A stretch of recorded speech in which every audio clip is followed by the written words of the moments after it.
have me.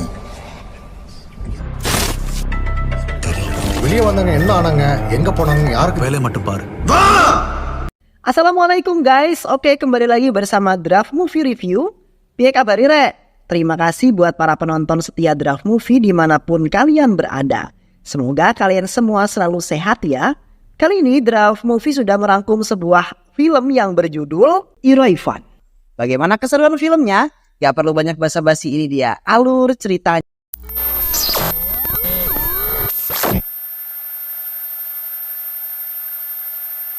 Arjun adalah seorang inspektur polisi di Chennai. Memiliki karakter yang temperamental namun jeli dalam melihat suatu permasalahan. Ia selalu menyelesaikan kasus yang ada bersama sahabatnya yang bernama Andreu. Andreu memiliki seorang istri yang bernama Jasmine dan juga adik perempuan yang bernama Priya. Istri Andreu saat ini sedang hamil dan hanya menunggu waktu untuk melahirkan. Saat yang ditunggu pun tiba. Andreu dan istrinya dikaruniai seorang anak perempuan yang kemudian mereka beri nama Sophie. 2022. Brahma, seorang si kepet dengan sabar menunggu korbannya dan selalu menargetkan seorang gadis. Melakukan penyiksaan terlebih dahulu sebelum membunuh korbannya. Ia mendapatkan kepuasan dengan mendengar rintihan dan suara ketakutan dari korbannya. Masyarakat menjuluki Smile Killer. Karena setelah melakukan aksinya, Brahma akan membuang korbannya dan di dekatnya selalu ada surat yang ditandatangani oleh Emotion Smile. Beberapa hari kemudian ditemukan mayat gadis tanpa busana dengan kondisi bagian tubuhnya tidak lengkap. Komisaris membentuk tim khusus untuk menyelesaikan kasus ini yang dipimpin oleh Arjun dan Andreu. Arjun menemui Dr. Samugan untuk mengidentifikasi kasus yang meresahkan masyarakat ini. Menurutnya ini adalah pembunuhan yang dilakukan oleh seorang psikopat. Orang-orang melakukan ini biasanya memiliki trauma di masa lalu. Dia melakukan ini semua demi kesenangan dan mendapatkan kepuasan dari membunuh. Satu hal yang perlu diketahui orang ini adalah orang yang cerdas, hingga korban berjatuhan semakin banyak. Polisi sama sekali belum bisa menemukan siapa psikopat ini. Hal ini menimbulkan keresahan dalam masyarakat dan membuat mereka berdemo menuntut menyelesaikan kasus tersebut. Hingga ada laporan hilang seorang gadis yang bernama Salu. Dalam penculikan ini, jejak psikopat ini dapat dilacak. Andreu beserta tim lebih dahulu sampai di sebuah gudang kereta api. Arjun menyusul. Setelah mendapatkan VN dari Andreu, Arjun sampai lokasi yang diberitahukan. Namun sayang, saat masuk ia mendapati semua tim yang sudah kalah oleh Brahma. Termasuk Andreu pun terluka parah dan ia menitipkan keluarganya pada Arjun. Arjun berhasil mengalahkan Brahma dan hampir saja membunuhnya jika tidak ditahan oleh polisi yang lain.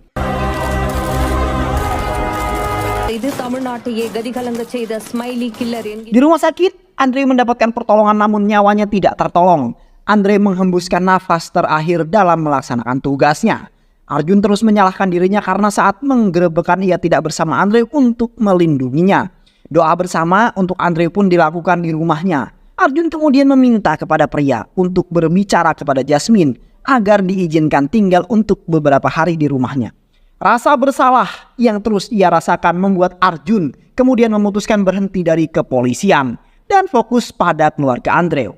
Arjun kemudian memulai tinggal di rumah Jasmine untuk membantu agar mereka semua tidak terlalu larut dalam kesedihan. Arjun kemudian berinisiatif membuat sebuah usaha patungan yaitu kafe kopi dan ini cukup berkembang sangat besar. Di rumah sakit jiwa terus dilakukan konseling terhadap Brahma untuk mengetahui sejauh mana gangguan yang dimiliki kesehatan yang dimilikinya.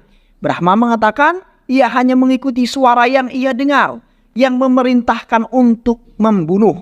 Saat Dr. Samugan bertanya, suara apa? Brahma mengatakan, jika saya adalah psikopat, tulislah apa yang ingin dokter tulis. Kemudian sesi berakhir. Di luar, Dr. Samugan sudah ditunggu oleh polisi untuk mengetahui hasil pemeriksaan.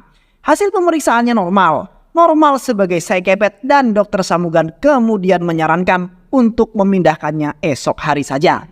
Saat mereka merayakan ulang tahun Arjun, teman polisi Arjun mendapat telepon dan mengabarkan jika Brahma melarikan diri dengan Dr. Samugan yang ditemukan meninggal dunia di bagasi mobilnya dan anaknya yaitu Dr. Sweta juga menghilang 2 hari yang lalu.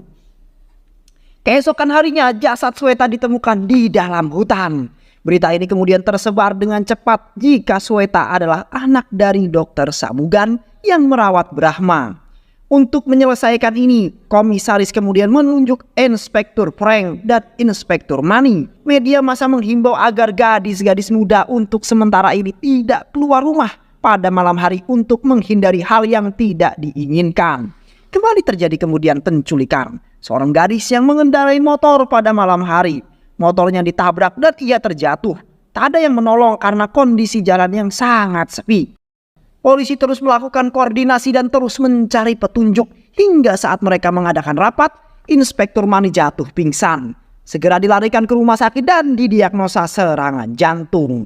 Arjun datang menjenguk, mengungkapkan rasa kesalahannya karena Manny terlalu banyak minum alkohol dan merokok. Namun dibantah oleh Manny ketika komisaris ternyata juga datang menjenguk dan Manny mengatakan ia stres dan kelelahan ketika menyusun laporan dan menyelesaikan kasus ini. Jujur, saya takut karena saya adalah orang tua dengan 2 anak wanita, Pak. Semenjak melarikan diri, cara membunuhnya semakin kejam. Bukan hanya korban yang menjadi targetnya, tapi juga keluarganya. Setelah beberapa hari anaknya ditemukan meninggal, ada paket yang mereka terima berupa video yang berisi penyiksaan anaknya. Tidak tahan dengan apa yang dilakukan pada anaknya, sang ibu yang melihat video itu pun kemudian bunuh diri dengan cara membakar diri hidup-hidup. Sangat mengerikan efek berantai dari pembunuhan ini. Arjun mendapatkan telepon dari pamannya yang mengabarkan jika Divya belum pulang dari les hingga saat ini. Di rumah pamannya sudah banyak polisi yang datang dan Arjun bertanya dan mengenai kepastian anaknya Divya diculik atau hanya pergi main dengan teman-temannya. Sepertinya Divya diculik, Pak, karena kami menemukan ponselnya di jalan. Tidak ada CCTV di sekitar sana, sehingga kami sangat kesulitan. Lalu Arjun meminta ponsel Divya dan meminta pada polisi untuk mengumpulkan orang di sekitar sana. Arjun bertanya kepada mereka namun tidak ada yang mencurigakan di sekitar mereka. Hingga saat seorang anak mengatakan ada yang aneh dengan orang yang ada di sebuah mobil yang sama sekali tidak marah ketika kaca mobilnya pecah karena terkena bola kriket kami. Pemiliknya sama sekali tidak keluar dan hanya melemparkan kembali bola kami. Mobil Kijang berwarna marun. Arjun kembali mencoba mengingat foto yang dilihatnya di tempat kejadian gadis terakhir yang diculik. Arjun kemudian menghubungi Dipak dari bagian IT untuk mengecek keberadaan mobil Kijang marun. Arjun terus melajukan mobilnya mengikuti rute yang dilewati mobil tersebut. Hingga sampai di persimpangan sebuah petunjuk itu mendapatkan ketika ponsel Divya berdering. Ia baru mengingat jika Divya menggunakan iWatch yang terhubung dengan ponselnya. Dari sinikah Arjun terus mengikuti titik di mana Divya berada. Di sebuah bangunan tua, Arjun kemudian mendapati Divya dengan lehernya tersayat. Namun nyawanya tidak tertolong saat dalam perjalanan ke rumah sakit. Pukulan berat bagi Arjun karena kembali gagal menyelamatkan orang yang ia sayangi.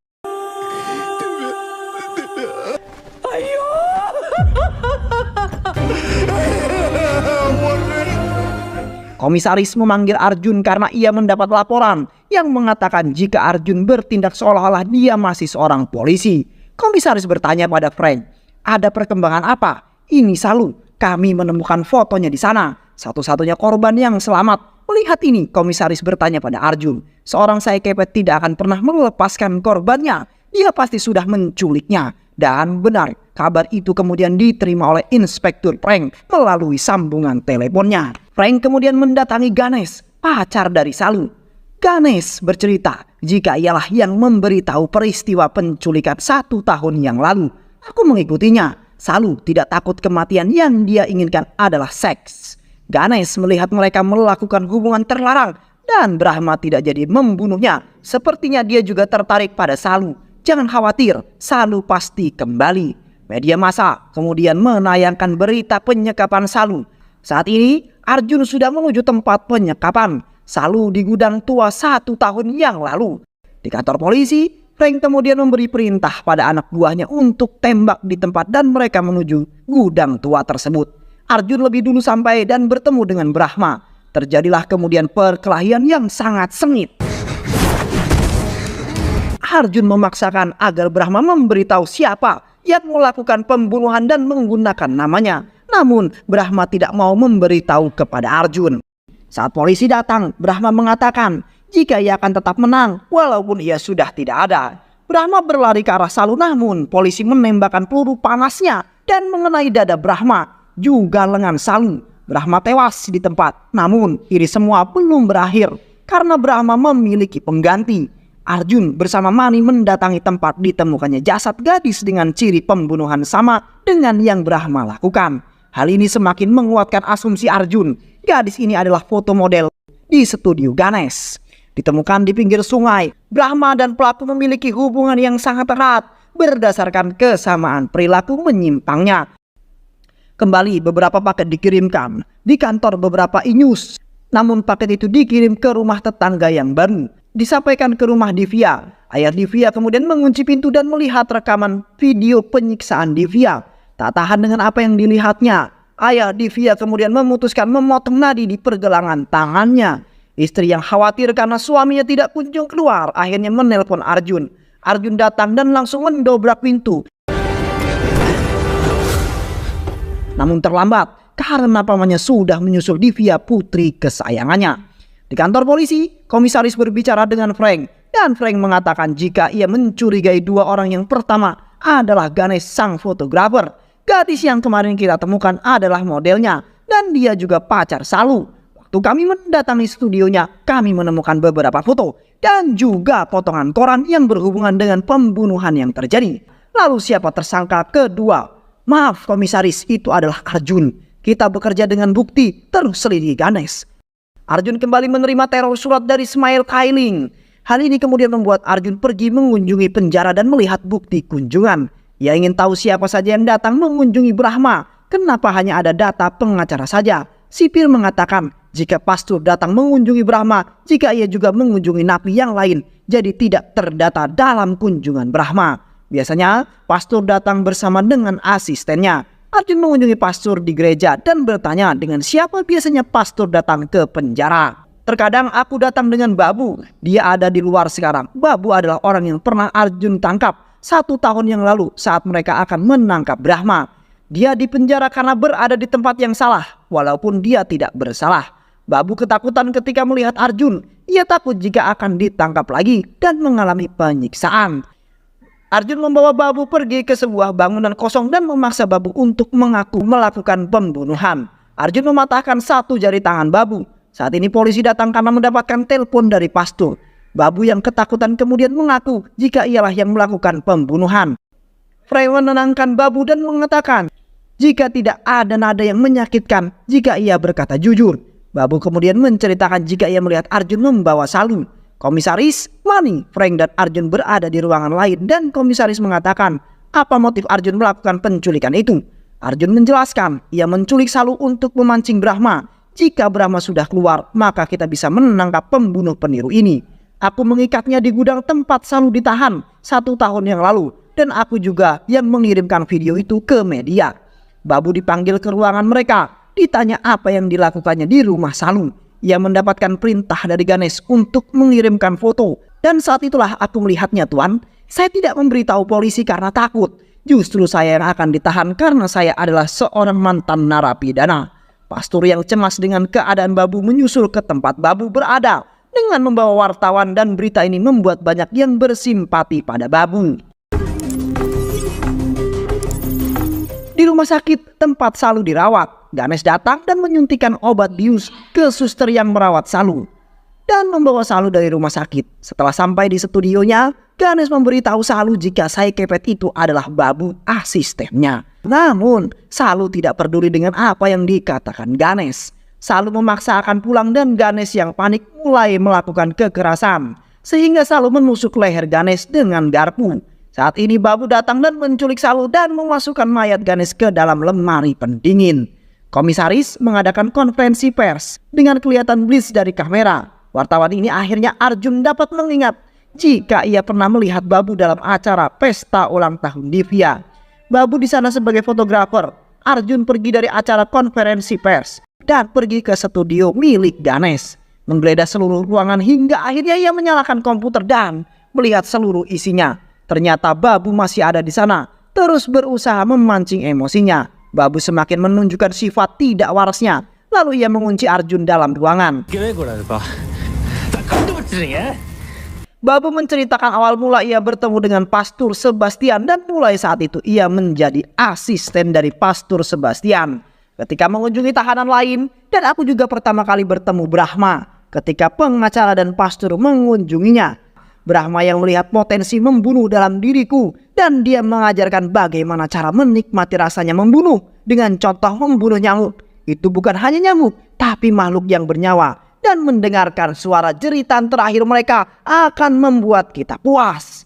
Hal itu kemudian membuatku melupakan rasa sakit. Brahma mencuci otak Babu. Brahma menginginkan Salu dan ia harus keluar dari tahanan ini. Maka kami menggunakan dokter Samugan. Namun ternyata membunuh saja tidak memuaskan dahagaku. Aku mulai mengirimkan video-video mereka yang telah aku bunuh, dan itu sukses membuat rentetan bunuh diri yang membuat aku merasa sangat puas. Babu kemudian berhasil melarikan diri dan target selanjutnya adalah keluarga Andreo. Jasmine mengirimkan Arjun banyak voice note, dan saat Arjun menelpon, Jasmine mengatakan jika Babu menculik Sophie. Sekarang Arjun ada di gereja. Arjun segera meminta polisi untuk ke gereja. Babu menyembunyikan Sophie di suatu tempat. Dia akan melepaskan Sophie jika mereka mau mengikuti permainannya. Ternyata Jasmine dan Babu sudah membuat kesepakatan untuk menyelamatkan Sophie. Tolong selamatkan dia. Dia satu-satunya yang tersisa dari Andreo. Sekarang mereka semua dalam mobil menuju ke suatu tempat yang tidak diketahui.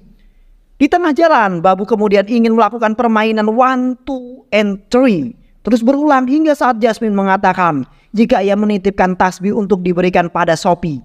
Jasmine melompat dari mobil, jatuh terguling dan terlindas mobil polisi di belakangnya. Polisi membantu Jasmine dan membawanya ke rumah sakit.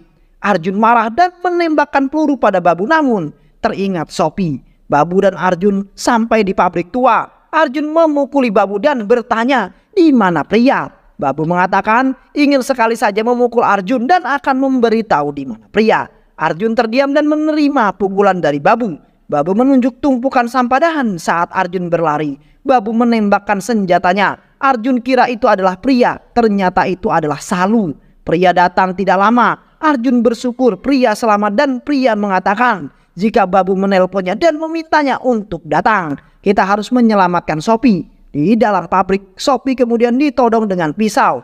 Pria menawarkan diri untuk menggantikan Sophie. Saat Sophie sudah terlepas dari Babu, Arjun kemudian melemparkan pisau dan tepat mengenai mata Babu. Namun pria tersayat di lehernya. Mereka semua dilarikan ke rumah sakit, dan kenangan masa lalu Arjun tentang pria yang begitu sabar menghadapinya membuatnya sadar jika ia tidak bisa kehilangan pria. Jasmine juga dirawat di rumah sakit itu. Di ruang perawatan Babu, mereka mendengar berita jika Babu ditemukan meninggal dan dokter berkata jika dia sudah meninggal lalu. Ini siapa? Polisi yang ada di sana langsung membawa dokter itu keluar karena Arjun akan memasuki ruangan itu dan membuat Babu semakin menderita dengan kehadirannya. Arjun yang berperan sebagai polisi yang protagonis dalam menjalankan tugasnya, namun sangat jeli. Harus kehilangan orang-orang yang ia sayangi akibat pembunuhan yang dilakukan oleh dua orang sekepet, Brahma dan Babu, yang membunuh hanya untuk kesenangan dan rasa puas ketika melihat dan mendengar korban berteriak kesakitan di akhir hidupnya. Pria dan Jasmine selamat namun memerlukan perawatan di rumah sakit, dan Sophie selamat tanpa terluka. Dan film pun selesai. Banyak sekali pelajaran hidup yang kita bisa dapatkan dari film ini ya sahabat. Semoga teman-teman semua terhibur setelah menyimak alur cerita film ini. Terima kasih sudah menyimak video-video LK21 Revive. Semoga sahabat semua terhibur dan sampai bertemu lagi di video-video berikutnya. Sehat selalu dan wassalamualaikum warahmatullahi wabarakatuh.